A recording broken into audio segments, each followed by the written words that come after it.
أعوذ بالله من الشيطان الرجيم. بسم الله الرحمن الرحيم. رب هب لي حكما وألحقني بالصالحين واجعل لي لسان صدق في الآخرين واجعلني من ورثة جنة النعيم واغفر لأبي إنه كان من الضالين ولا تخزني يوم يبعثون يوم لا ينفع مال ولا بنون إلا من أتى الله بقلب سليم وأزلفت الجنة للمتقين وبرزت الجحيم للغاوين وقيل لهم أين ما كنتم تعبدون من دون الله هل ينصرونكم أو ينتصرون فكبكبوا فيها هم والغاوون وجنود إبليس أجمعون قالوا وهم فيها يختصمون تالله إن كنا لفي ضلال مبين إذ نسويكم برب العالمين وما أضلنا إلا المجرمون فما لنا من شافعين ولا صديق حميم فلو أن لنا كرة فنكون من المؤمنين إن في ذلك لآية وما كان أكثرهم مؤمنين وإن ربك لهو العزيز الرحيم صدق الله العظيم. الحمدللہ رب العالمین، الصلاۃ والسلام علی رسولہ الکریم وعلی آلہ واصحابہ اجمعین، اما بعد فاعوذ باللہ من الشیطان الرجیم، بسم اللہ الرحمن الرحیم۔ شروع کرتی ہوں اللہ رب العالمین کے نام کے ساتھ جو بڑا مہربان اور رحم فرمانے والا ہے۔ محترم و معزز سامعین اکرام، السلام علیکم ورحمۃ اللہ وبرکاتہ۔ ابھی آپ سورہ شعراء کی آیت نمبر 83 سے 104 تک کی آیات کی تلاوت سماعت فرما رہی تھی۔ سامعین اکرام، پچھلی کلاس میں ہم نے حضرت ابراہیم علیہ السلام کا قصہ سنا تھا، جس میں ہم نے سنا کہ قرآن میں انبیاء علیہ السلام کے قصے تفصیل سے ایک ہی طرح پیش نہیں کیے گئے۔ وجہ یہ ہے کہ یہ قرآن کوئی تاریخی کتاب نہیں ہے، بلکہ اس کا مقصد انسان کو ایمان، عمل صالح اور اللہ کی اطاعت کی رہنمائی کرنا ہے۔ اسی لیے انبیاء کرام کے واقعات بھی تسلسل کے ساتھ نہیں آئے ہیں، بلکہ جس صورت میں جو مضمون یا عبرت و تربیت دی جا رہی ہو، اسی پر واقعے کو ترتیب سے بیان کیا گیا ہے۔ اس سورہ کا مرکزی موضوع دعوت و تبلیغ ہے، اسی لیے ہمیں واقعہ ابراہیم کے ذریعے دعوتی طریقہ کار بتایا گیا اور تربیت دی گئی، اور اندھی تقلید کیا ہے اور لوگ کس طرح اندھی تقلید کی وجہ سے دین سے دور ہو جاتے ہیں، اور اس کے نقصانات معاشرتی طور پر کیسے مرتب ہوتے ہیں، اس کی تفصیلات بھی ہم نے قرآنی روح سے ہم نے سماعت فرمائی تھی۔ یہ تھا آیت نمبر 69 سے 82 تک کا خلاصہ۔ سامعین اکرام، اب ہم آگے والی آیات کی تفسیر کی طرف چلتے ہیں۔ حضرت ابراہیم علیہ السلام نے اپنے باپ اور قوم اور وقت کے حکمرانوں سے پوچھا تھا، کیا یہ بات جو تم خود اپنے ہاتھوں سے جو بت تراشتے ہو، کیا یہ تمہیں نفع پہنچاتے ہیں یا نقصان دیتے ہیں؟ انہوں نے ایک ہی میلے کے دوران میں ان کے بت کو توڑ کر کہا تھا کہ یہ بڑے بت نے یہ کام کر دیا ہے۔ ان کی آنکھیں اس دلائل کو پیش کرنے کے باوجود نہ کھلی تو ابراہیم علیہ السلام نے خدائی صفات کو پیش کیا کہ میں کیوں اس کی عبادت کرتا ہوں اور کیوں تمہارے تمام معبودان سے بیزار ہوں۔ میرا خدا رب العالمین ہے، میری وہ رہنمائی کرتا ہے، مجھے وہ کھلاتا پلاتا ہے، مجھے وہ بیمار ہوں تو شفا دیتا ہے، اور میری زندگی اور موت بخشنے والا بھی وہی خدا ہے، اور عدل و انصاف کرنے والا اور جزا و سزا دینے والا بھی میرا رب العالمین ہے۔ یہ وہ صفات خدائی تھی جو حضرت ابراہیم علیہ السلام نے ان انکار کرنے والے، اندھی تقلید کرنے والے لوگوں کے سامنے پیش کی۔ اس کے نتیجے میں اندھی تقلید کرنے والی قوم اور حکمرانوں نے انہیں آگ میں ڈالنے کا حکم صادر کیا تھا، اور آگ سے بخیریت باہر نکلے تو جلا وطن انہیں کر دیا گیا تھا۔ اس کی تفصیلات ہم پچھلی کلاس میں تفصیل سے سن چکے ہیں۔ اس پر ابراہیم علیہ السلام نے دعا کی، جو آج والی آیات یعنی 83 سے 90 تک کی آیات میں حضرت ابراہیم علیہ السلام نے یوں دعا کی۔ آئیے ترجمہ سنتے ہیں۔ انہوں نے فرمایا، دعا کی کہ اس کے بعد ابراہیم نے دعا کی کہ اے میرے رب مجھے حکم عطا کر اور مجھ کو صالحوں میں شمار کر اور بعد کے آنے والوں میں مجھ کو سچی ناموری عطا کر اور مجھے جنت نعیم کے وارثوں میں شامل کر اور میرے باپ کو معاف کر دے کہ بے شک وہ گمراہ لوگوں میں سے ہے اور مجھے اس دن رسوا نہ کر جبکہ سب لوگ زندہ کر کے اٹھائے جائیں گے جبکہ نہ مال کوئی فائدہ دے گا نہ اولاد بجز اس کے کہ کوئی شخص قلب سلیم لیے ہوئے اللہ کے حضور حاضر ہو جائے۔ یہ ہے وہ ترجمہ جو آیت نمبر 83 سے 90 تک کی آیات میں حضرت ابراہیم علیہ السلام نے دعائی کلمات کے ساتھ اللہ رب العالمین کے سامنے درخواست کی تھی جب اندھی تقلید کرنے والوں نے آپ کو جھٹلایا، آپ کو آگ میں ڈال دیا اور آپ کو جلا وطن کر دیا تھا۔ سامعین اکرام، یہ آیات جو آپ کے سامنے ابھی تلاوت اور ترجمے کے ساتھ پیش کی گئی ہے، یہ آیات حضرت ابراہیم علیہ السلام کی نہایت جامع، مؤثر اور درد بھری دعا پر مشتمل ہیں۔ ان آیات میں ایک دائی، مصلح اور اللہ کے مقرب بندے کی حقیقی تمنا اس میں ان آیات میں بیان کی گئی ہے۔ قرآن مجید میں اکثر صورتوں میں انبیاء کرام کی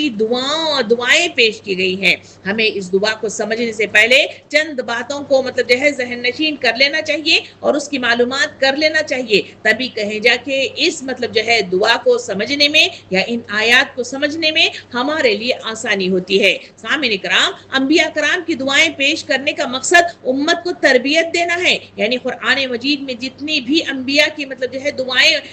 درج کی گئی ہیں، دراصل وہ ایک تربیتی پہلو ہے جو قرآن مجید میں جو ہے ایڈ کیا گیا ہے یا اسے جو ہے نزول کیا گیا ہے۔ انبیاء کرام کی دعائیں صرف ذاتی حاجات نہیں ہوتی، بلکہ وہ ساری دعائیں پوری امت کے لیے تربیت، رہنمائی اور عملی سبق کا خزانہ ہوتی ہیں۔ قرآن میں مختلف انبیاء کی دعاؤں کا ذکر کرنے کا مقصد یہ بھی ہے کہ امت میں ان سے دعا کا سلیقہ جو ہے سکھایا جائے، اللہ سے تعلق کو قائم کرنے میں آسانی پیدا کی جائے، صبر اور توکل اور اصلاح نفس کا جو ہے راستہ جو ہے لوگوں کو سکھایا جائے۔ سامعین اکرام، دعا عبادت کی روح ہے اور بندے کے اپنے رب سے تعلق کا سب سے مضبوط ذریعہ ہے۔ قرآن و سنت میں دعاؤں کا مقصد صرف حاجات مانگنا نہیں ہوتا، بلکہ انسان کی تربیت، بندگی کے اظہار اور اللہ سے تعلق کو مضبوط کرنا بھی ہوتا ہے۔ دعا کے ذریعے سے بندہ اپنے عاجز اور محتاج ہونے کا اقرار کرتا ہے، جس کا ذکر سورہ غافر آیت نمبر 60 میں اللہ رب العالمین یوں بیان کرتا ہے۔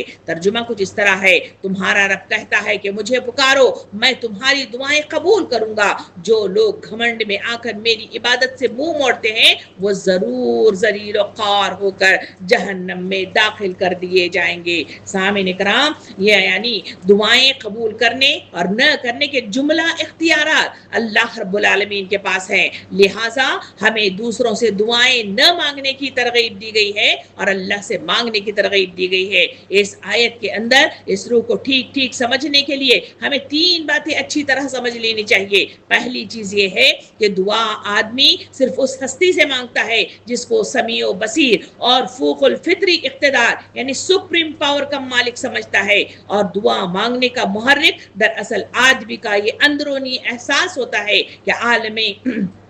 اسباب کے تحت فطری ذرائع اور وسائل اس کی کسی تکلیف کو رفع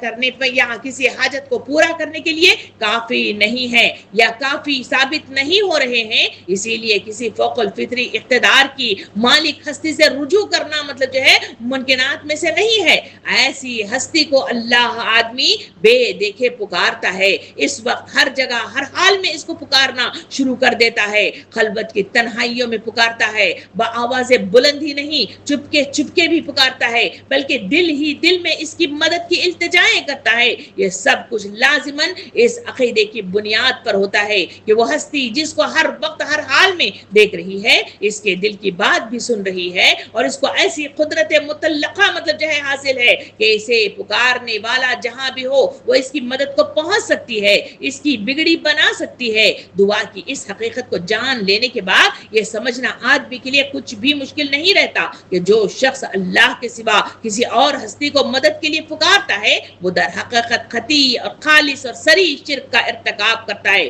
کیونکہ وہ اس ہستی کے اندر ان صفات کا اعتقاد مطلب رکھتا ہے کہ جو صرف اللہ رب العالمین کے صفات ہیں۔ اگر وہ ان کو ان خدائی صفات میں اللہ کا شریک نہ سمجھتا تو ان سے دعا مانگنے کا تصور تک کبھی اس کے ذہن میں نہیں آ سکتا تھا۔ دوسری بات مطلب اس آیت کے ذریعے سے مجھے اور آپ کو ذہن نشین کر لینی چاہیے، جو اس سلسلے میں اچھی طرح سمجھ لینی چاہیے، وہ یہ ہے کہ کسی ہستی کے متعلق آدمی کا اپنی جگہ یہ بیٹھنا کہ وہ اختیارات کا مالک ہے، یہ سمجھ بیٹھنا کہ وہ اختیارات کا مالک ہے، اس سے لازم نہیں آ جاتا کہ وہ فی الواقع مالک کے اختیار ہو جائے۔ مالک کے اختیارات ہونا تو ایک امر واقعی ہے جو کسی کے سمجھنے یا سمجھانے پر موقوف نہیں ہے۔ جو در حقیقت اختیارات کا مالک ہے وہ بہرحال مالک ہی رہے گا، خواہ آپ اسے مالک سمجھیں یا نہ سمجھیں۔ جو حقیقت میں مالک نہیں ہے اس کو محض بات کہ آپ نے اسے مالک سمجھ لیا ہے، اختیارات میں ذرہ برابر بھی کوئی چیز نہ دلوا سکے گی اسے وہ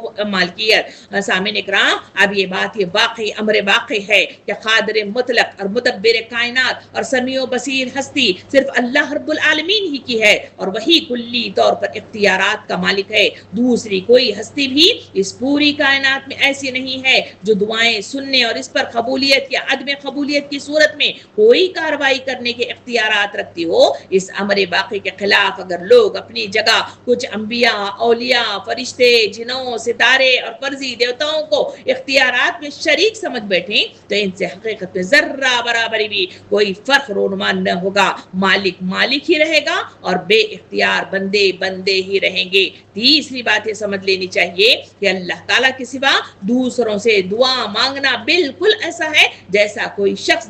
درخواست لکھ کر ایوان حکومت کی طرف جائے، مگر اصل حاکم ذی اختیار کو چھوڑ کر وہاں جو دوسرے سائلین اپنی حاجتیں لیے بیٹھے ہوئے ہوں انہی میں سے کسی ایک کے آگے اپنی درخواست پیش کر دے اور پھر ہاتھ جوڑ جوڑ کر اس سے التجائیں کرتا چلا جائے کہ حضور ہی سب کچھ ہیں، آپ ہی کے ہاں حکم چلتا ہے، میری مراد آپ ہی بر لائیں گے تو بر لائے گی۔ یہ حرکت اول تو بجائے خود سخت حماقت و جاہلیت ہے، لیکن ایسی حالت میں یہ انتہائی گستاخی بھی بن سکتی ہے جبکہ اصل حاکم ذی اقتدار سامنے موجود ہو اور آئین اس کی موجودگی میں سے چھوڑ کر کسی دوسرے کے سامنے درخواستیں اور التجائیں پیش کی جا رہی ہوں، پھر یہ جاہلیت اپنی کمال پر اس وقت پہنچ جاتی ہے جب وہ شخص جس کے سامنے درخواست پیش کی جا رہی ہو خود بار بار اس کو سمجھائے کہ میں تو خود تیری ہی طرح کا ایک سائل ہوں، میرے ہاتھ میں کچھ نہیں ہے، اصل حاکم سامنے موجود ہے تو اس کی سرکار میں اپنی درخواست پیش کر، مگر اس کے سمجھانے اور منع کرنے کے باوجود یہ احمق کہتا ہی چلا جائے کہ میرے سرکار تو آپ ہیں، میرا کام آپ ہی کی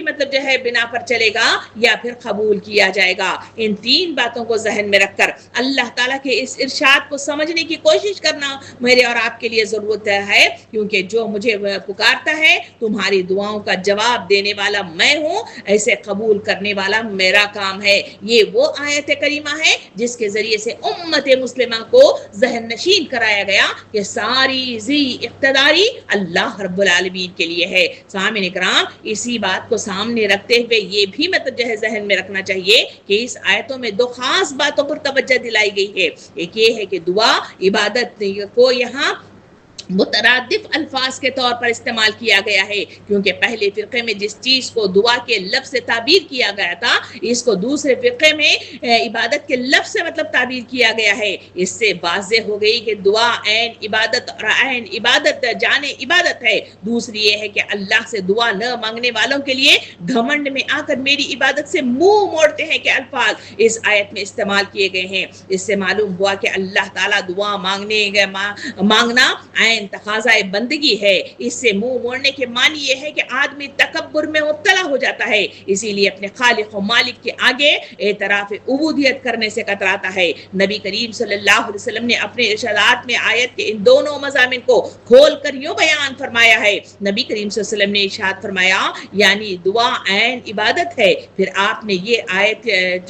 تلاوت فرمائی تھی۔ ایک اور روایت میں آپ صلی اللہ علیہ وسلم نے ارشاد فرمایا دعا مغز عبادت ہے. اور ایک حدیث مبارکہ میں نبی صلی اللہ علیہ وسلم نے ارشاد فرمایا جو اللہ سے نہیں مانگتا اللہ اس پر غضبناک ہوتا ہے. اس مقام پر پہنچ کر مطلب جو ہے ہمیں سمجھ لینا چاہیے کہ اللہ رب العالمین ہی ہے جو ساری دعاؤں کو سنتا ہے اور ہماری حاجات کو پوری کرتا ہے. نبی کریم صلی اللہ علیہ وسلم نے ارشاد فرمایا قضا کو اگر کوئی چیز مطلب ٹال سکتی ہے مگر دعا کے، یعنی اللہ کے فیصلے کو بدل دینے کی طاقت کسی میں نہیں ہے مگر اللہ خود اپنا فیصلہ بدل سکتا ہے، اور یہ اس وقت ہوتا ہے جب بندہ اس سے دعا مانگتا ہے. ایک اور حدیث مبارکہ میں نبی کریم صلی اللہ علیہ وسلم نے اس دعا کی اہمیت اور فضیلت کو بتاتے ہوئے یوں ارشاد فرمایا کہ آدمی جب کبھی اللہ سے مانگتا ہے اللہ اسے یا تو وہی چیز دیتا ہے جس کی اس نے دعا کی ہے یا اس درجے کی کوئی مطلب جو ہے بلا اس پر آنے سے روک دیتا ہے بشرطے کہ وہ کسی گناہ کی یا قطع رحمی کی دعا نہ کرے. اسی طرح نہ اللہ کے رسول صلی اللہ علیہ وسلم نے مختلف حدیث مبارکہ کے ذریعے سے ہمیں مطلب جو ہے دعا کے آداب بھی سکھائے، سلیقہ بھی سکھایا. اسی وجہ سے مطلب جو ہے نبی کریم صلی اللہ علیہ وسلم نے ایک اور حدیث مبارکہ میں یہ ارشاد فرمایا کہ دعا بہرحال نافع ہے ان بلاؤں کے معاملے میں بھی جو نازل کر ہو چکی ہیں اور ان کے معاملے میں جو نازل نہیں ہوئی ہیں. بس اے بندگان خدا تم ضرور دعا مانگا کرو. نبی کریم صلی اللہ علیہ وسلم نے ارشاد فرمایا تم میں سے جو شخص کو اپنی حاجت خدا سے مانگنی چاہیے حتیٰ کہ اگر اس کے جوتی کا تسمہ بھی ٹوٹ جائے تو اللہ سے مانگنا چاہیے. یعنی جو معاملات بظاہر آدمی کو اپنے اختیارات میں محسوس ہوتے ہیں اس میں بھی تدبیر سے کرنے سے پہلے اسے خدا سے مدد مانگنی چاہیے. اسی لیے کسی معاملے میں دوسری کوئی تدبیر اللہ کی توفیق و تائید کے بغیر کامیاب نہیں ہو سکتی. یہ وہ چیز ہے جس کو مجھے اور آپ ذہن نشین کر لینا چاہیے. سامعین اکرام اللہ رب العالمین نے دعا کی اسی مطلب جو ہے اہمیت کو ہمارے سامنے مطلب جو ہے واضح فرما دیا ہے. سامعین اکرام اسی بات کو مزید آگے چلیں تو وہاں مطلب جو ہے سورہ فاتر آیت نمبر 15 میں بھی اللہ رب العالمین نے مزید دعا کی اہمیت کو بتاتے ہوئے یوں ارشاد فرمایا لوگو تم ہی اللہ کے محتاج ہو اور اللہ تو غنی اور حمید ہے. یعنی مطلب جو ہے اللہ رب العالمین نے ان آیات کے ذریعے سے بھی واضح طور پر ہمارے سامنے اس بات کی طرف اشارہ کیا کہ خبردار مطلب جو ہے سے مراد اللہ تعالیٰ خود ہے. مطلب یہ کہ کوئی شخص تو زیادہ سے زیادہ عقل استدلال سے شرک کی تردید اور مشرکین کے معبودوں کی بے اختیاری بیان کرے گا مگر جب مطلب ہم حقیقت حال سے براہ راست باخبر ہے ہم علم کی بنا پر تمہیں بتا رہے ہیں کہ لوگوں نے جن کو ہماری خدائی میں با اختیار مطلب جو ہے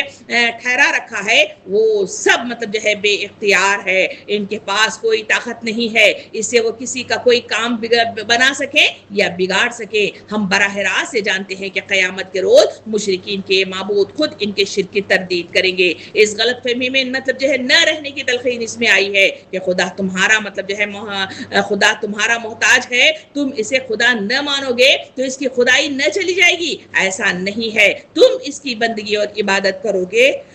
تو اس کو کوئی نقصان ہو جائے گا نہیں. اصل حقیقت یہ ہے کہ تم اس کے محتاج ہو. تمہاری زندگی ایک لمحے کے لیے بھی قائم نہیں رہ سکتی اگر وہ تمہیں زندہ نہ رکھے اور وہ اسباب تمہارے لیے فراہم نہ کرے جس کی بدولت تم دنیا میں زندہ رہتے ہو اور کام کر سکتے ہو. لہٰذا تمہیں اس کی اطاعت اور عبادت اختیار کرنے کی جو تاکید کی جاتی ہے وہ اس لیے نہیں ہے کہ خدا کو اس کی ضرورت ہے بلکہ اس لیے کہ اس پر تمہاری اپنی دنیا اور آخرت کی فلاح کا انحصار ہے. ایسا نہ کرو گے تو اپنا ہی سب کچھ بگاڑ لو گے اور خدا کا کچھ بھی نہ بگاڑ سکو گے. یہ تمام باتیں جاننے کے بعد ہمیں معلوم ہونا چاہیے کہ قرآن مجید میں انبیاء کرام کی دعاؤں کا مقصد دراصل مطلب جو ہے یہ ہے کہ اللہ کے سامنے بندگی اور عاجزی کا اظہار مطلب جو ہے ان دعاؤں کے ذریعے سے ہمیں سکھایا جاتا ہے. انبیاء کرام بلند ترین مقام پر فائز تھے پھر بھی وہ اللہ کے سامنے عاجزی سے جھکتے تھے. سورہ اعراف آیت نمبر 23 میں مطلب جو ہے آدم علیہ السلام کے وہ حصے کو بیان کیا گیا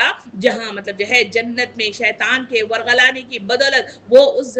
درخت کا پھل کھا بیٹھے تھے جس سے منع کیا گیا تھا. تو اس وقت مطلب جو ہے حضرت آدم علیہ السلام نے سورہ اعراف آیت نمبر 29 میں یہ دعا کی تھی کہ اے اللہ ہم نے اپنے اوپر مطلب جو ہے ستم کیا اب اگر تو ہم سے درگزر نہ فرمائے گا اور رحم نہ کرے گا تو یقیناً ہم تباہ ہو جائیں گے. سامعین اکرام یہ دعائیں سکھاتی ہیں غلطی ہو جائے تو تو تکبر نہیں بلکہ توبہ کرنے کا سلیقہ سکھاتی ہے۔ یہ قرآنی دعائیں دراصل انبیاء کا مشکل میں، غلطی میں، تبلیغ کے لیے دعاؤں کا سلیقہ و آداب سکھانا ان دعاؤں کا مقصود ہے۔ ان ساری باتوں کو ذہن میں رکھ کر آج مطلب جو ہے سورہ شعراء کی آیت نمبر 83 سے 89 تک کی آیات میں حضرت ابراہیم علیہ السلام کی دعا جو مطلب جو ہے ہمارے سامنے پیش کی گئی ہے اس کی طرف چلتے ہیں۔ یہ تمہیدی گفتگو تھی تاکہ مطلب جو ہے ذہن ہمارا کھل جائے کہ دعا اصل کیا ہے اور کس کی طرف مطلب جو ہے انبیاء کرام کی جو دعائیں ہیں ہمیں مطلب جو ہے کیا تربیت دیتی ہیں، وہ اہم ترین شق ہے جو ذہن میں رکھ کر ان آیات کی طرف چلیں گے تو آیات کو سمجھنا ہمارے لیے آسان ہو جائے گا۔ آیت نمبر 83 کی طرف چلتے ہیں۔ آیت نمبر 83 میں اللہ تعالیٰ حضرت ابراہیم علیہ السلام کی دعا کا پہلا حصہ بیان کرتا ہے۔ حضرت ابراہیم علیہ السلام اللہ سے دعا کرتے ہیں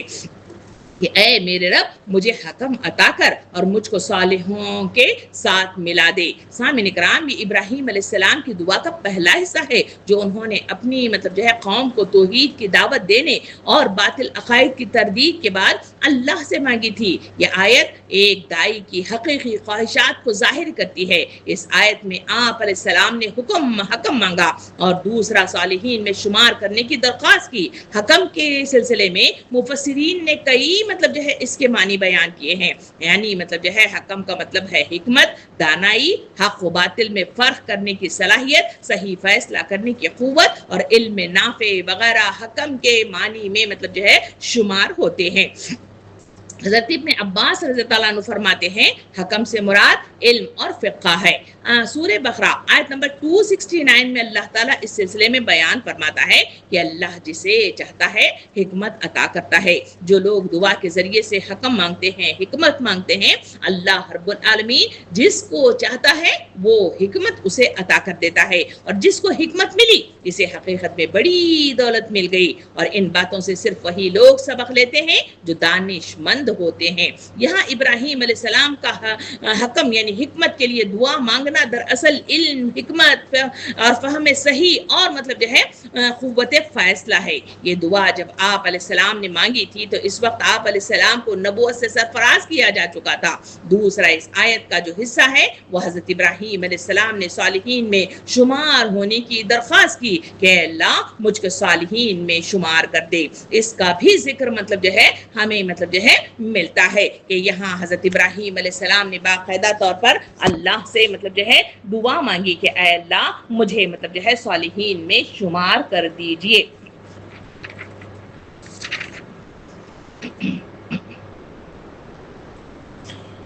اللہ رب العالمین نے یہاں مطلب جو ہے ہمارے سامنے مطلب جو ہے تفصیل بتائی کہ کس طرح سے ہمیں مطلب جو ہے دعا کا سلیقہ مطلب جو ہے سکھایا گیا، اور حضرت ابراہیم علیہ السلام نے مطلب جو ہے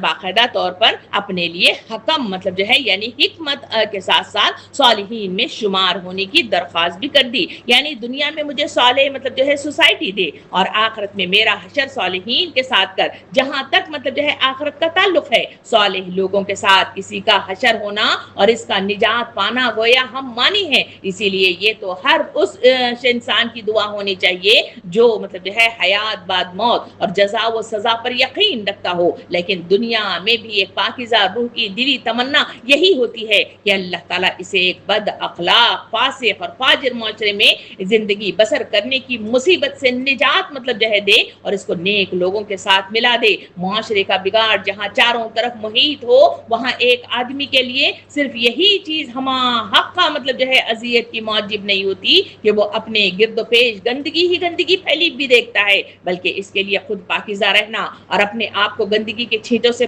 بچا کر رکھنا بھی مشکل ہو رہا ہو تو اس لیے ایک صالح آدمی اس وقت تک بے چین ہی رہتا ہے کہ جب تک کہ یا تو اس کا اپنا معاشرہ پاکیزہ نہ ہو جائے یا پھر اسے نکل کر وہ کوئی دوسری ایسی سوسائٹی میں نہ پائے یا وہ جا پائے جو حق و صداقت کے اصولوں پر چلنے والی ہو۔ سامعین کرام، یہاں یوسف علیہ السلام نے بھی مطلب جو ہے دعا کی تھی جس کا تذکرہ ہمیں مطلب جو ہے سورہ یوسف میں ملتا ہے، جہاں مطلب جو ہے صالحین میں شمار ہونے کی درخواست انبیاء کرام نے مطلب جو ہے کس طرح کی، اس کا تذکرہ مطلب جو ہے سورہ یوسف آیت نمبر 101 میں اللہ تعالیٰ یہ بیان کرتا ہے کہ فرمایا کہ یوسف علیہ السلام نے دعا کی کہ میرا خاتمہ اسلام پر کر، انجام کار مجھے صالحین کے ساتھ کر دے۔ اسی بات کو نبی نبی کریم صلی اللہ علیہ وسلم نے فرمایا کہ آدمی اپنے دوست کے دین پر ہوتا ہے۔ سامعین اکرام، اس کے بعد ابراہیم علیہ السلام نے مطلب جو ہے جو دعا کی، اس میں پہلی چیز جو تھی وہ ہے کہ مجھے حکم عطا کر، یعنی حکمت عطا کر۔ دوسری چیز تھی جو مجھے مطلب جو ہے صالحین میں مطلب جو ہے میرا شمار کر دے۔ مزید آگے چلیں تو انہی آیات میں آیت نمبر 84 میں حضرت ابراہیم علیہ السلام نے دعا کو آگے بڑھاتے ہوئے تیسری درخواست جو کی وہ یہ تھی کہ حضرت ابراہیم علیہ السلام نے فرمایا اس میرے بعد آنے والوں میں مجھ کو سچی ناموری عطا کر۔ یہ وہ تیسری مطلب جو ہے درخواست تھی جو مطلب جو ہے حضرت ابراہیم علیہ السلام نے کی۔ سامعین اکرام، یہاں حضرت ابراہیم علیہ السلام نے وہاں ناموری مانگی ہے۔ شہرت اور ناموری دو مطلب جو ہے الفاظ آتے ہیں۔ شہرت اور ناموری جو ہے عام گفتگو میں دونوں الفاظ ایک جیسے مطلب جو ہے مجھے اور آپ کو لگتے ہیں، لیکن مفہوم کے اعتبار سے اس میں واضح فرق ہے۔ سامعین اکرام، اس کو سمجھنا بھی ضروری ہے کیونکہ حضرت ابراہیم علیہ السلام نے ناموری مانگی ہے۔ شہرت سے مراد انسان لوگوں میں معروف ہو جانا، اس کا نام عام ہو جانا، لوگ اسے پہچاننے لگ جانا۔ اور یہ جو شہرت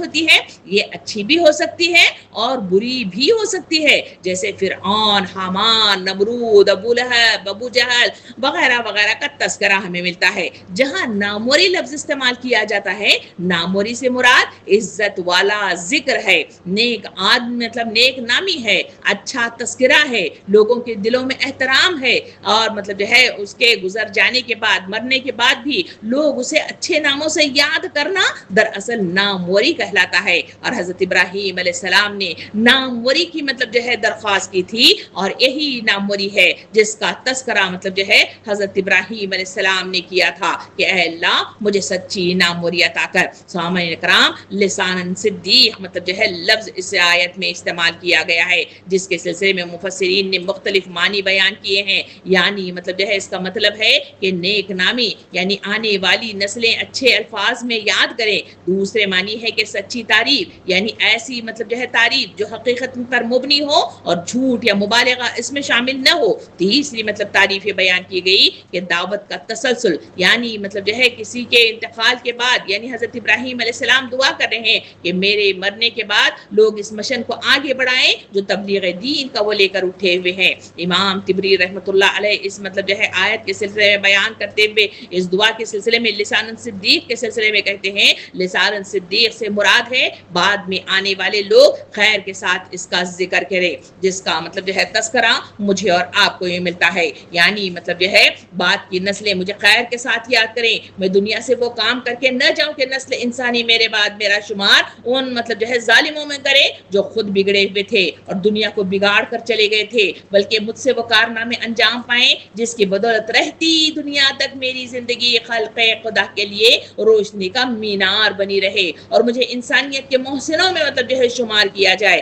یہ محض شہرت اور ناموری کی دعائیں نہیں ہے، بلکہ سچی شہرت اور حقیقی ناموری کی دعا ہے جو لازماً ٹھوس خدمات اور پیش قیمت مطلب جو ہے کارناموں ہی کے نتیجے میں حاصل ہوتی ہے۔ سامعین اکرام، کسی شخص کو اس چیز کا حاصل ہونا اپنے اندر دو فائدے رکھتا ہے۔ دنیا میں اس کا فائدہ یہ ہے کہ انسانی نسلوں کو بری مثالوں کی مطلب کے مقابلے میں ایک نیک مثال ملتی ہے جس سے وہ بھلائی کا سبق حاصل کرتی ہے، اور ہر سعید روح کو راہ راست پر چلنے میں اس سے مدد ملتی ہے۔ اور آخرت میں اس کا فائدہ یہ ہے کہ ایک آدمی کی چھوڑی ہوئی نیک مثال سے قیامت تک جتنے لوگوں کو بھی ہدایت نصیب ہوئی ہو ان کا ثواب اس شخص کو بھی ملتا رہے گا، اور قیامت کے روز اس کے اپنے اعمال کے ساتھ کروڑوں بندگان خدا کی یہ گواہی بھی اس کے حق میں موجود ہوگی کہ وہ دنیا میں بھلائی کے چشمے رما کر کے آیا ہے جس سے نسل پر نسل سیراب ہوتی چلی جا رہی ہے۔ سامعین اکرام، یہ آیت مجھے اور آپ کو سکھاتی ہے کہ انسان کو وقتی شہرت کے بجائے ایسی سچی عزت مانگنی چاہیے جسے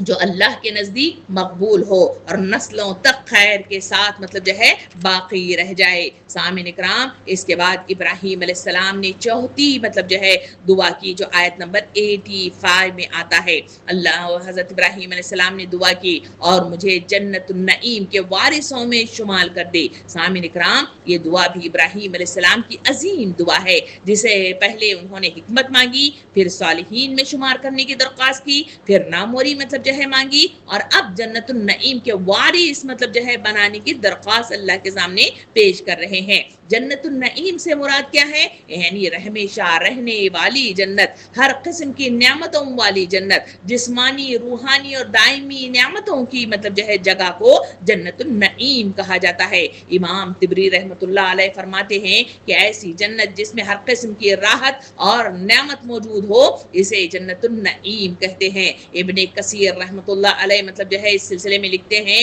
کہ حضرت ابراہیم علیہ السلام نے اللہ سے جنت اعلیٰ مطلب جو ہے طلب کیے ہیں، پھر فرمایا وارث مطلب جو ہے مجھے اس جنت النعیم کا بنائیے، یعنی وارث کا لفظ اس طرف اشارہ کرتا ہے کہ جنت اللہ کے عظیم نعمت ہے جو اہل ایمان کو مطلب جو ہے عطا کی جاتی ہے۔ سورہ مریم آیت نمبر 63 میں اسی بات کی طرف اشارہ کیا گیا۔ ترجمہ کچھ اس طرح ہے، یہ وہ جنت ہے جس کا وارث ہم پرہیزگار بندوں کو بنائیں گے۔ اسی بات کو سورہ مومنون آیت نمبر 10 اور 11 میں بھی مطلب جو ہے اس کی طرف اشارہ کیا گیا ہے۔ ترجمہ یہاں بیان کیا جاتا ہے کہ یہی لوگ ہیں جو فردوس کے وارث بنیں گے۔ سامعین کرام، وارث کے معنی ہے کسی چیز کا ایک شخص سے منتقل ہو کر دوسرے حصے میں آ جانا، دراصل وارث میں وراثت کہلاتا ہے۔ یہ قول یہ بھی ہے، ایک قول ہمیں یہ بھی مطلب جو ہے مفسرین سے ملتا ہے کہ ہر انسان کے لیے جنت اور جہنم دونوں میں مطلب جو ہے ایک مقام بنا کر رکھا گیا ہے۔ اہل ایمان جنت کے مستحق بنتے ہیں اور بعض روایات میں آتا ہے کہ وہ کافروں کے چھوڑے ہوئے مقامات کے بھی وارث بنتے ہیں۔ اس کے بعد مطلب جو ہے یہ دعا کرتے ہوئے حضرت ابراہیم علیہ السلام نے جنت النعیم یعنی ہمیشہ رہنے والی جنت کی مطلب جو ہے درخواست کے بعد اگلی مطلب جو ہے دعا اس مطلب جو ہے آیات میں مطلب جو ہے آیت نمبر 86 اور 87 میں مطلب جو ہے یوں کرتے ہیں کہ میرے باپ کو معاف کر دے کہ یہ بے شک وہ گمراہ لوگوں میں سے ہے، اور مجھے اس دن رسوا نہ کر جبکہ سب لوگ زندہ کر کے اٹھائے جائیں۔ ان دو آیتوں کے اندر حضرت ابراہیم علیہ السلام نے دعا کی اپنے باپ کے سلسلے میں۔ سامعین اکرام، بعض مفسرین نے حضرت ابراہیم علیہ السلام کی اس دعائے مغفرت کی یہ توجہ مطلب جو ہے بیان کی ہے کہ مغفرت بہرحال اسلام کے ساتھ مشروط ہے، اسی لیے مطلب جو ہے حضرت ابراہیم علیہ السلام نے اپنے باپ کی مغفرت کے لیے دعا کرنا مطلب جو ہے گویا اس بات کی دعا کرنا تھا کہ اللہ تعالیٰ اسے اسلام لانے کی توفیق مطلب جو ہے عطا فرما۔ لیکن قرآن مجید میں اس کے بعض مطلب جو ہے مختلف مقامات پر جو تصریحات ہمیں ملتی ہیں وہ اس مطلب جو ہے توجہ سے مطابقت مطلب جو ہے اس طرح رکھتی ہیں کہ قرآن کا ارشاد ہے کہ حضرت ابراہیم علیہ السلام نے والد کے ظلم سے تنگ آ کر جب گھر سے نکلنے لگے توحید پیش کی گئی تو انہوں نے مطلب جو ہے باقاعدہ طور پر باپ نے کہا کہ تو میری بات نہ مانے گا تو میں تجھے سنگسار کر دوں گا۔ تو اس وقت حضرت ابراہیم علیہ السلام نے مطلب جو ہے وہاں سے رخصت ہوتے ہوئے باپ سے مطلب جو ہے دردمانہ مندانہ انداز میں، کیونکہ وہ بڑے رحم دل تھے، اس وجہ سے مطلب جو ہے باپ سے مخاطب ہو کر پدرانہ محبت کے نتیجے میں یوں بیان فرمایا۔ سورہ مریم آیت نمبر 47 میں اس کا تذکرہ ہے کہ آپ کو سلام ہے، میں آپ کے لیے اپنے رب سے بخشش کی دعا کروں گا، وہ میرے اوپر لازماً مہربان ہے۔ اس وعدے کی بنا پر انہوں نے یہ دعائے مغفرت نہ صرف اپنے باپ کے لیے کی بلکہ دوسرے مقامات پر بھی اس کا ذکر ملتا ہے کہ ماں باپ کے لیے دونوں کے لیے انہوں نے دعا کی، ربنا اغفر لی ولی والدی، جو سورہ ابراہیم کی آیت نمبر 41 ہے۔ لیکن بعد میں انہیں خود یہ احساس ہو گیا کہ ایک دشمن مطلب جو ہے حق چاہے وہ ایک مومن کا باپ ہی کیوں نہ ہو دعائے مغفرت کا وہ مستحق نہیں ہو سکتا، اس وجہ سے انہوں نے باقاعدہ طور پر اس بات کو محسوس کیا اور مطلب جو ہے انہوں نے مطلب جو ہے آگے بڑھ کر مطلب جو ہے اس دعا پر نادم ہوئے تھے۔ اسی کا تذکرہ سورہ توبہ آیت نمبر 114 میں یوں بیان کیا گیا ہے کہ ابراہیم نے اپنے باپ کے لیے مغفرت کی تھی، وہ تو اس وعدے کی وجہ سے تھی جو اس نے اپنے باپ سے کیا تھا، مگر جب اس پر یہ بات کھل گئی کہ اس کا باپ خدا کا دشمن ہے تو وہ اس سے بیزار ہو گیا۔ حق یہ ہے کہ ابراہیم بڑا رفیق القلب وفاتس اور مطلب جو ہے بردبار آدمی ہے۔ یہ صفت حضرت ابراہیم علیہ السلام کی تھی جو مطلب جو ہے اس ارشادات کے ذریعے سے بتائی گئی. یہ اشارہ ہے ان آیات میں اس بات کی طرف جو اپنے مشرک باپ سے تعلقات منقطع کرتے ہوئے حضرت ابراہیم علیہ السلام نے کی تھی کہ آپ کو سلام ہے، میں آپ کے لیے اپنے رب سے دعا کروں گا اور آپ کو معاف کر دے گا، وہ میرے اوپر نہایت مہربان ہے. پھر سورہ ممتحنہ آیت نمبر 4 میں بھی اس کا تذکرہ یوں ملتا ہے، ترجمہ کچھ اس طرح ہے، میں آپ کے لیے معافی ضرور چاہوں گا اور میرے اختیار میں کچھ نہیں ہے کہ آپ کو اللہ کی پکڑ سے بچا سکوں. چنانچہ اس وعدے کی بنا پر آپ علیہ السلام نے اپنے باپ کے لیے دعا کی تھی جو اس آیت کے اندر مذکور ہے. سامعین کرام، یہ وہ مطلب جو ہے دعا ہے جہاں انہوں نے مطلب جو ہے باقاعدہ طور پر 86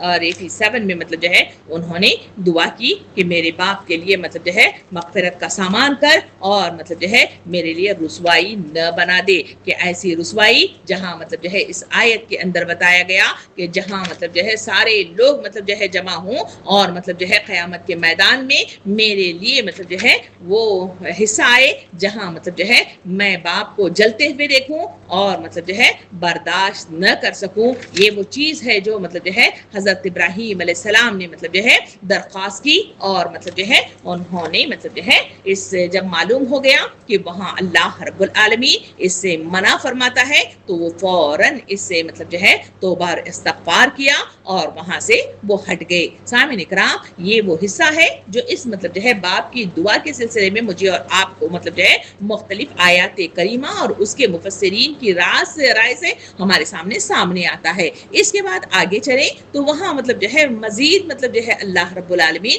حضرت ابراہیم علیہ السلام کی دعا کا آخری حصہ مطلب جو ہے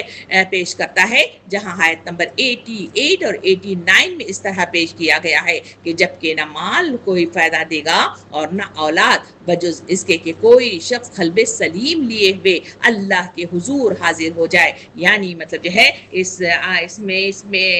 آیت کے اندر بھی دو مطلب جو ہے فقروں کے متعلق بات یقین کے ساتھ مطلب جو ہے نہیں کہی جا سکتی جو ان آیتوں میں کہی گئی ہے، کہ مفسرین کہتے ہیں کہ یہ ابراہیم علیہ السلام کی دعا کا حصہ ہے یا نہیں ہے ہمیں نہیں معلوم، مگر مطلب جو ہے اس کو اگر مان لیا جائے تو اگر پہلی مطلب جو ہے بات مان لی جائے تو اس کے معنی یہ ہے کہ حضرت ابراہیم علیہ السلام اپنے باپ کے لیے دعا کرتے وقت خود بھی ان حقائق کا احساس رکھتے تھے. اور دوسری بات تسلیم کی جائے یعنی یہ دعا نہیں ہے تو اس کا مطلب یہ ہوگا کہ اس کی دعا پر تبصرہ کرتے ہوئے اللہ رب العالمین یہ فرما رہا ہے کہ قیامت کے دن آدمی کے کام اگر کوئی چیز آ سکتی ہے تو مال اور اولاد نہیں ہے بلکہ صرف قلب سلیم ہے. ایسا دل جو کفر اور شرک و نافرمانی اور فسق و فجور سے پاک ہو، ایسا دل ہی کام مطلب آ سکتا ہے. اور مال اور اولاد بھی قلب سلیم ہی کے لیے نافع ہو سکتے ہیں، اسی کے لیے نہیں، اس کے بغیر نہیں. مال صرف اس صورت میں وہاں مفید ہوگا جبکہ آدمی نے دنیا میں ایمان اور اخلاص کے ساتھ اسے اللہ کے راہ میں صرف کیا ہو، اور ورنہ کروڑ پتی ارب پتی آدمی بھی وہاں کنگال کا کنگال ہی رہے گا. اولاد بھی صرف اس حالت میں وہاں کام آ سکے گی جبکہ آدمی نے دنیا میں اسے صرف اپنی حد تک ایمان اور حسن عمل کی تعلیم دی ہو. ورنہ باپ اگر نبی بھی ہو تو وہ باپ سزا پانے سے نہیں بچ سکتا جس کا اپنا خاتمہ کفر اور معصیت پر ہو اور اولاد کی مطلب جو ہے نیکی میں اس کا کوئی حصہ نہ ہو. یہ وہ چیزیں ہیں جو اس مطلب جو ہے آیت کے ذریعے سے ہمیں مطلب جو ہے واضح طور پر اللہ رب العالمین بتاتا ہے کہ قیامت کے میدان میں کسی کا مال، کسی کی اولاد، کسی کو کچھ کام نہیں آئے گی بلکہ قلب سلیم مطلب جو ہے درکار ہے. قلب سلیم دراصل سکون والا دل ہے، اطمینان والا دل ہے، شرک سے پاک والا دل ہے، اللہ کی عبادت میں مشغول والا دل ہے. ایسا دل ہی دراصل وہ کامیاب ہے جو اللہ کے دربار میں مطلب جو ہے قبول کیا جاتا ہے. سامعین کرام، اس کے بعد آیت نمبر 90 سے آیت نمبر 104 تک کی آیات کی طرف چلیں تو وہاں مطلب جو ہے ہمیں ابراہیم علیہ السلام کے واقعے کے بعد جو لوگ ہر دھرمی سے انکار حق کر رہے تھے اس کا میدان حشر میں ان کے سوالات اور ان کے ساتھ مطلب اس وقت ان کا پچھتانے کا منظر بڑے دردناک انداز میں کھینچا گیا ہے. یعنی ہم نے آیت نمبر 89 تک جو تفصیل دیکھی تھی وہ مطلب جو ہے حضرت ابراہیم علیہ السلام کی دعا تھی جس کی تفصیلات ایک ایک آیت کو لے کر ہم نے دیکھی اور اس کے ذریعے سے ذہن نشین کروایا گیا کہ دراصل اللہ رب العالمین قلب سلیم چاہتا ہے، اور اگر وہ ناموری حاصل کرنا ہو، جنت النعیم کا وارث بننا ہو، صالحین میں شمار ہونا ہو، یا حکمت مطلب جو ہے حاصل کرنا ہو، تو اس کے لیے اللہ کی طرف رجوع یعنی قلب سلیم لے کر آنا ضروری ہے۔ اب اس کے بعد کی آیت ہم جو دیکھ رہے ہیں، آیت نمبر 90 سے 104 تک کی آیات میں وہ بالکل مطلب جو ہے اس سے دوسرا مضمون ہے، یعنی کوئی واقعہ اس سے منسلک نہیں ہے، بلکہ اس کے بعد جو مطلب جو ہے نصیحت ہے جو ان آیتوں کے ذریعے سے اللہ رب العالمین ہمارے سامنے پیش کرتا ہے۔ آیت نمبر 90 سے 91 میں مطلب جو ہے اللہ تعالیٰ ارشاد فرماتا ہے کہ اس روز جنت پرہیزگار لوگوں کے قریب لے آئی جائے گی اور دوزخ بہکے ہوئے لوگوں کے سامنے کھول دی جائے گی۔ سامعین اکرام، اس طرح کی آیات جو ہے قرآن مجید کے اندر جنت اور جہنم کو سامنے لانے کا تذکرہ مختلف مقامات یعنی صورتوں میں مجھے اور آپ کو ملتا ہے۔ ایک آدھ مطلب جو ہے سورت کی طرف مطلب جو ہے چلے تو وہاں سورہ فجر آیت نمبر 23 نظر آتی ہے، جس میں بھی اس طرح کا تذکرہ ملتا ہے۔ آئیے ترجمہ سنتے ہیں۔ اللہ تعالیٰ ارشاد فرماتا ہے، اور اس دن جہنم کو لایا جائے گا، اس دن انسان نصیحت حاصل کرے گا مگر اس وقت نصیحت اس کے کس کام آئے گی۔ اسی طرح حدیث مبارکہ میں نبی کریم صلی اللہ علیہ وسلم نے ارشاد فرمایا کہ جہنم کو 70,000 لگاموں کے ساتھ لایا جائے گا، اور ہر لگام کو 70,000 فرشتے کھینچ کر مطلب جو ہے کھینچ رہے ہوں گے۔ اسی بات کو سورہ قاف آیت نمبر 31 میں بھی اس کا تذکرہ ملتا ہے، اور جنت متقین کے قریب کر دی جائے گی، کچھ بھی دور نہیں ہوگا۔ سامعین اکرام، یہ وہ منظر ہے جب میدان حشر میں سارے مطلب جو ہے اگلے پچھلے سارے لوگ مطلب ایک ساتھ جمع کیے جائیں گے، تو اس وقت جنت کو بھی قریب لا کر کھڑا کر دیا جائے گا، اور جنت کو بھی لا کر مطلب جو ہے کھڑا کر دیا جائے گا، اور جہنم اور جنت کو سب مطلب جو ہے دیکھنے والے دیکھیں گے جن کے نام اعمال مطلب جو ہے خراب ہیں، یا مطلب جو ہے وہ مطلب جو ہے بدکاری کے ساتھ مطلب جو ہے وہاں پہ آئے ہیں، گناہوں سے اٹے ہوئے آئے ہیں، تو انہیں خود معلوم ہو جائے گا اور وہ جہنم کو دیکھ کر سمجھ جائیں گے کہ یہ ہمارا مقام ہے، اور جنت بھی قریب لائی جائے گی۔ جو نیک کردار لوگ ہوں گے، نیک اخلاق والے لوگ ہوں گے، وہ مطلب جو ہے اللہ رب العالمین کے اس انعام کو دیکھیں گے اور سمجھ جائیں گے کہ یہ ہماری جگہ ہے۔ سامعین اکرام، یہ آیات جو آپ کے سامنے مختلف جو ہے سوروں کی پیش کی گئی، یہ آیات قیامت کے دن کے منظر کو بیان کرتی ہیں کہ انسان اپنی آنکھوں سے جنت اور جہنم کو دیکھے گا جس کا وہ انکار کر رہا تھا اور نظر انداز کر رہا تھا، اندھی تقلید میں مطلب جو ہے مبتلا تھا، اور اللہ کی آیات کو مطلب جو ہے پسے پوچھ ڈال رہا تھا۔ اس وقت ایمان بالغیب کا مطلب جو ہے مرحلہ ختم ہو چکا ہوگا، وہاں سے پلٹنا بھی ممکنات میں سے نہیں ہوگا، بلکہ مطلب جو ہے وہ دیکھ کر اپنے انجام کو پہنچ جائے گا۔ اسی بات کا تذکرہ کرتے ہوئے آگے مطلب جو ہے بڑھتے ہوئے آیت نمبر 91 سے 94 میں اللہ رب العالمین مزید روشنی ڈالتا ہے۔ پہلا تو جنت اور جہنم کو سامنے لانے کا تذکرہ ہے، پھر اس کے بعد مطلب جو ہے جو منظر کھینچا گیا ہے وہ ہے مطلب جو ہے ان لوگوں سے سوال کرنا، اور پھر مطلب جو ہے ان کے پچھتاوے کا ذکر یہاں پہ کیا گیا ہے۔ ترجمہ کچھ اس طرح ہے، اور سورہ شورى آیت نمبر 91 سے 94 تک کی آیات ترجمہ کچھ اس طرح ہے، ان سے پوچھا جائے گا کہ اب کہاں ہیں وہ جن کی تم خدا کو چھوڑ کر عبادت کرتے تھے؟ کیا وہ تمہاری کچھ مدد کر رہے ہیں یا خود اپنا بچاؤ کر سکتے ہیں؟ پھر وہ معبود اور وہ بہکے ہوئے لوگ اور ابلیس کے لشکر سب کے سب اس میں اوپر تلے ڈھکیل دیے جائیں گے۔ کیسا منظر ہوگا؟ تصور تو کر کے دیکھیں کہ اس دنیا کے اندر جو ولی، جو مطلب جو ہے پیروکار، جو مطلب جو ہے جو اس طرح مطلب جو ہے بدعات میں مبتلا ہیں، اور مطلب جو ہے بتوں کی پوجا کرنے والے لوگ ہیں، اور مطلب جو ہے اندھی تقلید میں مطلب جو ہے لگے ہوئے ہیں، اور مطلب جو ہے غور و فکر نہیں کرتے، تدبر نہیں کرتے، ان کے سلسلے میں منظر کھینچا گیا کہ ان کا یہ حال ہے کہ وہاں ان سے سوال کیا جائے گا کہ تم جن کی عبادت کرتے تھے، جن کو ولی تصور کرتے تھے، جن کی سفارش مطلب جو ہے لے کر میرے پاس آنے کی کوششیں کر رہے تھے، کیا یہ تمہاری کچھ مدد کر رہے ہیں یا اپنا بچاؤ کر رہے ہیں؟ دیکھو میں تمہیں کیا کرتا ہوں۔ یہ کہہ کے اللہ تعالیٰ نے ان آیات میں فرمایا کہ پھر وہ معبود جن کے ذریعے سے وہ بھٹک رہے تھے، وہ نمبر 2 مطلب جو ہے وہ لوگ جنہوں نے ان کی مطلب جو ہے پرستش کی ہوگی، نمبر 3 ابلیس بھی مطلب جو ہے اس لشکر میں مطلب جو ہے شمار کیا جائے گا جو وہ بہکا کر لوگوں کو راہ راست سے مطلب جو ہے بھٹکا رہا تھا۔ ان سب کو ایک ساتھ لے جا کر جہنم کے گڑھے میں پھینک دیا جائے گا، اور اس سلسلے میں تذکرہ آیا کہ سب کے سب اس میں اوپر تلے ڈھکیل دیے جائیں گے، یعنی ایک کے بعد ایک مطلب جو ہے وہ ایک دوسرے کے اوپر گریں گے، اور وہاں پر مطلب جو ہے وہ مطلب جو ہے جو تذکرہ ہے وہ مطلب جو ہے اگلی آیتوں میں آ رہا ہے، یعنی لوگوں کی غیر اللہ کی عبادت کرنا، اندھی تقلید کرنا سب بیکار اور بے مطلب جو ہے زائد ہوگا، اور وہاں پہ مطلب جو ہے ان کا ضیاء ہو جائے گا، سب مل کر جہنم کا ایندھن بنیں گے اور وہاں سے وہ نکل نہیں سکیں گے۔ وہاں جب پہنچیں گے تو اس کا دوسرا منظر مطلب جو ہے انہی آیات کے آگے آیت نمبر 95 سے 99 میں اس کا تذکرہ کیا گیا، وہاں فرمایا گیا کہ وہاں یہ سب مطلب جو ہے آپس میں جھگڑیں گے، اور یہ بہکے ہوئے لوگ اپنے معبودان سے کہیں گے کہ خدا کی قسم ہم تو سری گمراہی میں مبتلا تھے جبکہ تم کو رب العالمین کی برابری کا درجہ دے رہے تھے، اور وہ مجرم لوگ ہی تھے جنہوں نے ہم کو گمراہی میں ڈال رکھا تھا۔ یعنی وہاں پر یہ پہنچ کر پھر مطلب جو ہے ایک دوسرے سے وہ دھکا کریں گے، ایک دوسرے سے بحث کریں گے، ایک دوسرے سے ہم کلام ہوں گے، یعنی یہ پیرووں اور متقدوں کی مطلب جو ہے طرف سے ان لوگوں کی تواضع ہو رہی ہوگی جنہیں یہی لوگ دنیا میں بزرگ، پیشوا، رہنما مانا کرتے تھے، جن کے ہاتھ پاؤں چوما کرتے تھے، جن کے عقل و عمل کو سند سے مطلب جو ہے مانا جاتا تھا، یعنی یہ اندھی تقلید میں اس حد تک مطلب اندھے ہو گئے تھے جن کے حضور نظریں مطلب جو ہے وہ گزاری جاتی تھی، آخرت میں جا کر سب مطلب جو ہے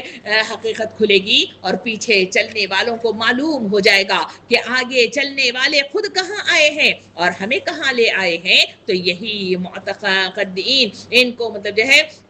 مجرم ٹھہرائیں گے اور ان پر مطلب جو ہے لعنت بھیجنا شروع کر دیں گے۔ قرآن مجید میں جگہ جگہ عالم آخرت کا یہ عبرتناک نقشہ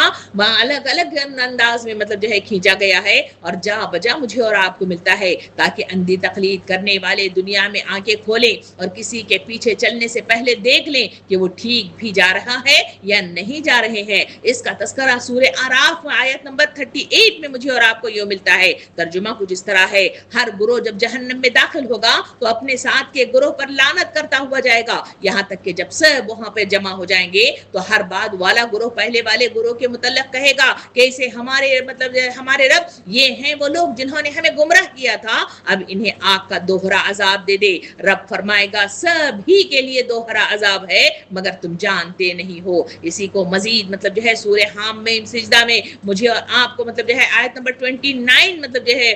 ملتی ہے، جہاں اللہ تعالیٰ اس کا منظر یوں کھینچتا ہے۔ ترجمہ کچھ اس طرح ہے، اور کافر اس وقت کہیں گے کہ اے پروردگار ان جنوں اور انسانوں کو ہمارے سامنے لا جنہوں نے ہمیں گمراہ کیا تھا، تاکہ ہم انہیں پاؤں تلے روند ڈالیں اور وہ پس اور مطلب جو ہے ذلیل ہو کر رہیں۔ مزید اسی مضمون کو سورہ احزاب آیت نمبر 67 میں اللہ تعالیٰ یوں مطلب جو ہے منظر کشی کرتا ہے۔ ترجمہ کچھ اس طرح ہے، اور وہ کہیں گے کہ اے رب ہم نے اپنے سرداروں بڑوں کی اطاعت کی اور انہوں نے ہم کو سیدھے راستے سے بھٹکا دیا، اب اے ہمارے رب ان کو دگنا عذاب دے دے اور اس پر سخت مطلب جو ہے لعنت کر دے۔ یہ وہ منظر ہے جو اس آیت نمبر 95 سے 99 میں مطلب جو ہے اللہ رب العالمین نے تفصیل سے ہمارے سامنے پیش کر دیا۔ سامعین اکرام، اب آگے چلیں تو ہمیں مطلب جو ہے آیت نمبر 100 سے 101 میں مزید مطلب جو ہے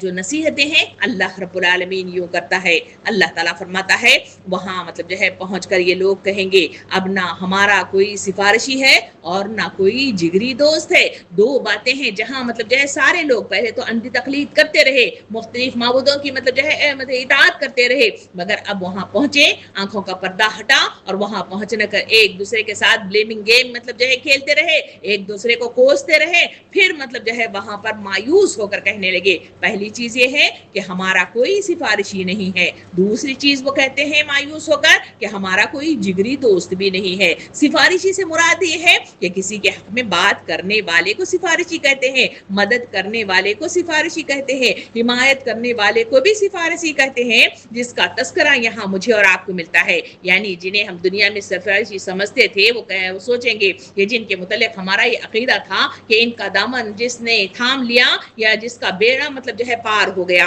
ان میں سے آج کوئی بھی صحیح مطلب جو ہے سفارش کے لیے زبان کھولنے والا نہیں ہے، وہ مایوس ہو کر کہنے لگیں گے۔ دوسری بات جو وہ مطلب جو ہے مایوسی کے ساتھ کہیں گے، نہ کوئی مطلب جو ہے جگری دوست ہمارا ہے۔ سامعین اکرام، یہاں مطلب جو ہے جگری دوست نہ ہوگا کے ساتھ مطلب جو ہے بیان کیا گیا، یعنی کوئی ایسا بھی نہیں ہے جو ہمارا کوئی غمخوار ہے، ہمارے لیے مطلب جو ہے کھڑنے والا ہے، چاہے ہم کو چھڑا نہ سکے مگر کم از کم اسے ہمارے ساتھ کوئی ہمدردی ہی تو ہے۔ قرآن مجید یہ بتاتا ہے کہ آخرت میں دوستیاں صرف اہل ایمان ہی کی باقی رہ جائیں گی، رہے گمراہ لوگ تو دنیا ہی میں چاہے کیسے ہی جگری دوست رہے ہوں، وہاں پہنچ کر ایک دوسرے کے جانی دشمن ہو جائیں گے، ایک دوسرے کو مجرم ٹھہرائیں گے اور اپنی بربادی کا ذمہ دار قرار دے کر ایک دوسرے کو زیادہ سے زیادہ سزا دلوانے کی کوششیں کریں گے۔ سورہ زخرف آیت نمبر 67 میں اللہ تعالیٰ مزید روشنی ڈالتا ہے۔ ترجمہ یہ ہے کہ دوست اس روز ایک دوسرے کے دشمن ہوں گے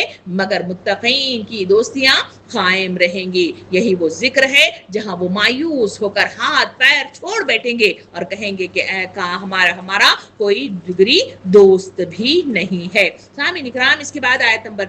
102 میں اللہ تعالیٰ مزید مطلب جو ہے نصیحت کے طور پر یہاں پہ وہ منظر کشی کرتا ہے جہاں پر مطلب جو ہے ان کا یہ حال ہے کہ وہ مطلب کہیں گے کہ کاش ہمیں ایک مطلب جو ہے دفعہ پھر پلٹنے کا موقع مل جائے تو ہم مومن بن جائیں گے، یعنی وہاں پھر مطلب جو ہے وہ کوششیں کریں گے کہ وہ اگر واپس بھیج دیا جائے تو ہم ضرور مطلب جو ہے نیک مطلب جو ہے کوششیں کریں گے اور مطلب جو ہے ہم کبھی پھر برائیاں نہیں کریں گے۔ سامعین اکرام، یہ ایک پچھتاوا ہے، ایک حسرت ہے۔ قرآن مجید کے اندر جا بجا آیتوں کے اندر اس کی تفصیلات مجھے اور آپ کو مطلب جو ہے ملتی ہیں کہ وہاں کا پچھتانا، وہاں کا حسرت زدہ ہونا، وہاں کا پلٹ آنے کی امیدیں کرنا کوئی مطلب جو ہے فائدہ نہیں ہوگا۔ آدمی کتنی ہی کوششیں کر لے، یہ عمر جو مہلت عمر انسانوں کو دی گئی ہے، چاہے چھوٹی چاہے لمبی، بہرحال اسی مطلب جو ہے میعاد مدت میں مجھے اور آپ کو بے دیکھے خدا پر، اس کی جزا و سزا پر مطلب جو ہے یقین کرنا ہے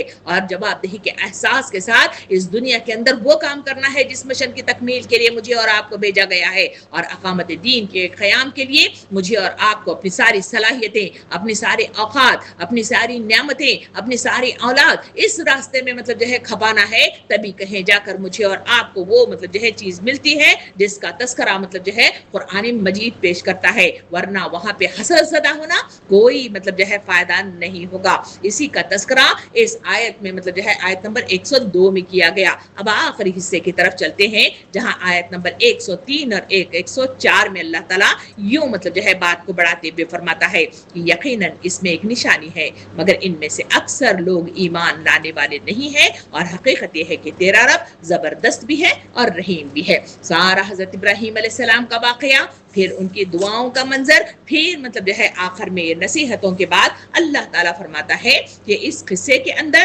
اس واقعے کے اندر ایک نشانی ہے۔ حقیقت وہ نشانی کے سلسلے میں اگر لوگ جان لیں تو پھر مطلب جو ہے وہ گمراہ نہیں ہوں گے، کیونکہ اللہ تعالیٰ زبردست بھی ہے اور رحم بھی فرمانے والا ہے۔ ان دو صفات عالیہ کے ساتھ ہمارے سامنے پیش کیا گیا۔ سامعین اکرام، حضرت ابراہیم علیہ السلام کی اس واقعے کو جو میں نے اور آپ نے بڑی تفصیل کے ساتھ پچھلی کلاس، پھر اس کلاس میں ہم نے مطلب جو ہے اس کو مکمل کر رہے ہیں، تو اس قصے میں نشانی کے دو پہلو مجھے اور آپ کو ملتے ہیں۔ ایک یہ ہے کہ مشرکین عرب، بالخصوص قریش کے لوگ، ایک طرف تو حضرت ابراہیم علیہ السلام کی پیروی کا دعویٰ کرتے تھے اور ان کے ساتھ مطلب جو ہے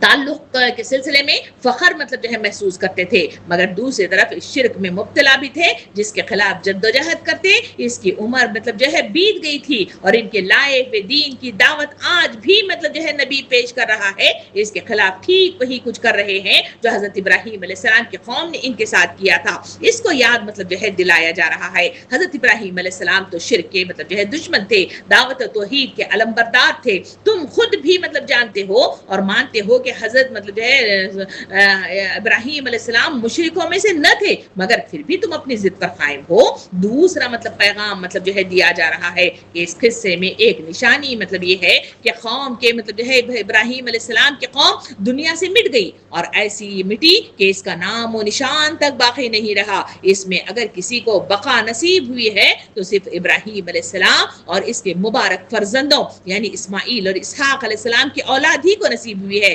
قرآن میں اگرچہ اس عذاب کا ذکر نہیں ہے جو حضرت ابراہیم علیہ السلام کے نکل جانے کے بعد ان کے قوم پر آیا تھا، لیکن اس کا شمار مغضوب قوموں ہی میں مطلب جو ہے ٹھہرایا گیا جہاں مطلب جو ہے انہیں تباہ و برباد کر دیا گیا تھا۔ سامعین اکرام، یہ وہ آیات ہیں جو آج ہم نے آیت نمبر مطلب جو ہے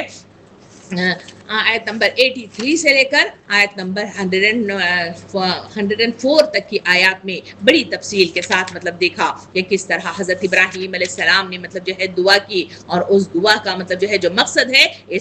ان آیتوں کے ذریعے سے بتایا گیا کہ دعا دراصل اللہ سے قرب کا ذریعہ ہے۔ یہ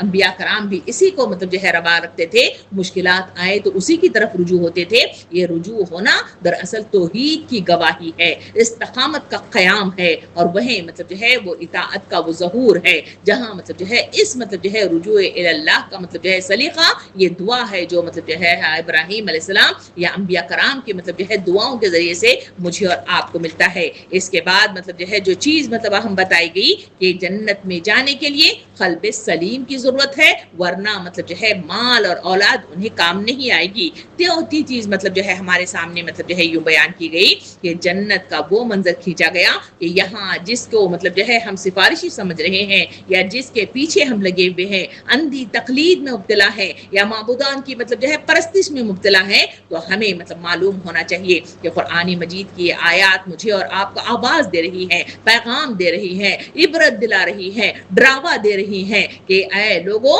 اس دنیا کے اندر تمہیں وقت مہلت دی گئی ہے تو اس میں مطلب جو ہے اقامت دین کا قیام کرو اور اللہ رب العالمین کی طرف رجوع ہو جاؤ، جس طرح انبیاء کرام نے کیا تھا۔ اگر مطلب جو ہے اسی بھٹکی ہوئی قوموں کی طرح جو ہر نبی کے ساتھ معاملہ کیا تھا، تو اگر ویسا ہی رویہ تم نے بھی اختیار کیا تو اے امت مسلمہ سن لو کہ تمہارا حال بھی اسی طرح مطلب جو ہے تمہیں بھی صفائی ہستی سے مٹا کر رکھ دیا جائے گا، اور جب اللہ کے دربار میں پہنچیں گے تو وہاں تمہارا پچھتانا، وہاں واپسی کی مطلب جو ہے امید رکھنا، وہاں کسی سفارشی کے مطلب جو ہے ساتھ دینے کی مطلب امید رکھنا، یا کوئی جگری دوست کی مطلب جو ہے ہمدردی میسر آنے کی امید رکھنا تمہارے لیے مطلب جو ہے ممکنات میں سے نہیں رہے گا، اور وہاں ساری امیدیں ٹوٹ جائیں گی۔ اللہ رب العالمین ہمیں اس مطلب جو ہے پیغام کو سمجھنے کی توفیق دے۔ اس کے قیام کے سلسلے میں اللہ تعالی ہمیں قوت عطا فرمائے، علم نافع عطا فرمائے، صحیح قوت فیصلہ عطا فرمائے، اور دل کا رجحان بھی عطا فرمائے۔ آمین۔ وآخر دعوانا ان الحمد للہ رب العالمین۔